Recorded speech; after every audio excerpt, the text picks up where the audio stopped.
इसी प्रकार से 36 प्रदेशों को लिंक दिया गया है।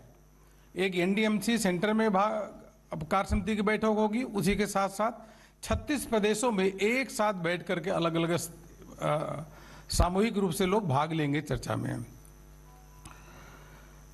कार्यक्रम की शुरुआत यह 10 बजे से प्रारंभ होगी और बैठक की शुरुआत माननीय राष्ट्रीय अध्यक्ष जी के अध्यक्षीय उद्बोधन के साथ प्रारंभ होगी। इस बैठक में प्रस्ताव योग पे चर्चा होगी और उसी के साथ साथ आगामी विधानसभा के 5 राज्यों के जो चुनाव होने वाले उस पर विशेष चर्चा होगी और उस पर मंथन होगा। आगामी कार्यक्रम भी इस कार्य समिति में उस पर चर्चा होगी। उसी के साथ साथ जो कोविड के दौरान और वैसे भी हम सबके बीच में नहीं रहे, उनके लिए भी शोक प्रस्ताव पारित होगा। बैठक का समापन देश के यशस्वी प्रधानमंत्री आदरणीय नरेंद्र मोदी जी द्वारा होगा। इसी के साथ साथ जो 5 राज्यों के चुनाव के, जैसे मैंने कहा, उत्तर प्रदेश, उत्तराखंड, मणिपुर, गोवा, पंजाब, इन राज्यों की विशेष चुनाव की तैयारी एवं चर्चा पर मंथन होगा और प्रस्ताव योग पे चर्चा होगी और उसी के साथ साथ आगामी विधानसभा के 5 राज्यों के जो चुनाव होने वाले उस पर विशेष चर्चा होगी और उस पर मंथन होगा। आगामी कार्यक्रम भी इस कार्य समिति में उस पर चर्चा होगी। उसी के साथ साथ जो कोविड के दौरान और वैसे भी हम सबके बीच में नहीं रहे, उनके लिए भी शोक प्रस्ताव पारित होगा। बैठक का समापन देश के यशस्वी प्रधानमंत्री आदरणीय नरेंद्र मोदी जी द्वारा होगा। इसी के साथ साथ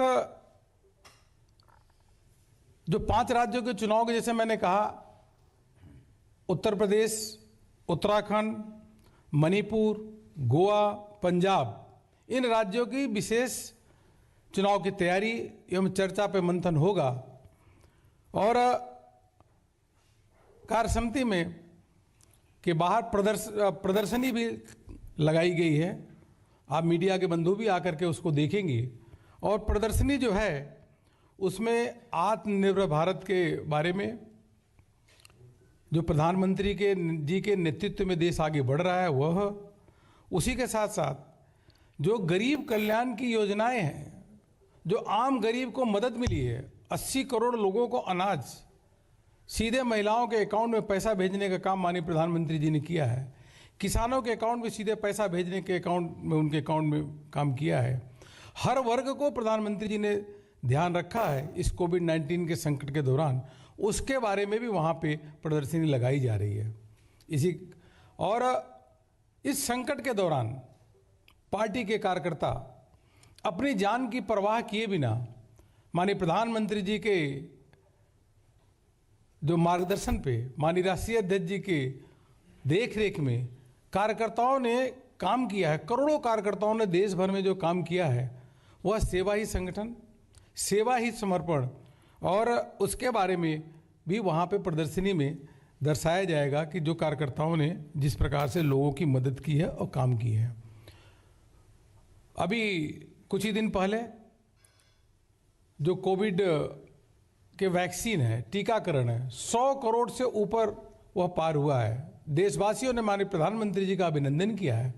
उसके बारे में भी वहाँ पे आपको प्रदर्शनी में भी दिखेगी और वहाँ पे एक होर्डिंग के माध्यम से इत्यादि के माध्यम से वहाँ आपको स्वरूप देखने को मिलेगा। यह बैठक लगभग 3 बजे तक चलेगी, सुबह से चलेगी और 3 बजे तक वह समापन माननीय प्रधानमंत्री जी के उद्बोधन के द्वारा वहाँ पूरा होगा। देश भर के कार्य समिति के सदस्यों को जो इसमें भाग लेंगे उसमें उनको माननीय राष्ट्रीय अध्यक्ष जी का जो अध्यक्षीय उद्बोधन तो मिलेगा ही, उसके साथ साथ माननीय प्रधानमंत्री जी का कार्यकर्ताओं को दिशा निर्देश मिलेगा, जिसके माध्यम से हम पार्टी को और नीचे तक सर्वस्पर्शी सर्वव्यापी बनाएं और सरकार की उपलब्धियों को नीचे तक ले जा करके जनता के बीच में ले जाए, जिससे अधिक से अधिक उसका वो लाभ ले सके। ये मुझको कहना था। अगर आपका कोई विशेष होगा इस कार्यसमिति के बारे में तो जरूर चर्चा हम करेंगे।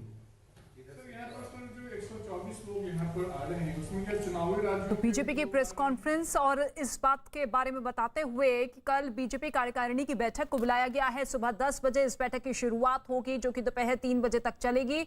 जेपी नड्डा भारतीय जनता पार्टी के राष्ट्रीय अध्यक्ष के नेतृत्व में इस बैठक को बुलाया गया, जिसका मेन एजेंडा होगा 5 राज्यों में होने वाले विधानसभा चुनाव को लेकर किस तरीके से पार्टी आगे बढ़े, क्या कुछ आगामी कार्यक्रम होने चाहिए, और इस बैठक का समापन प्रधानमंत्री नरेंद्र मोदी के जरिए होगा।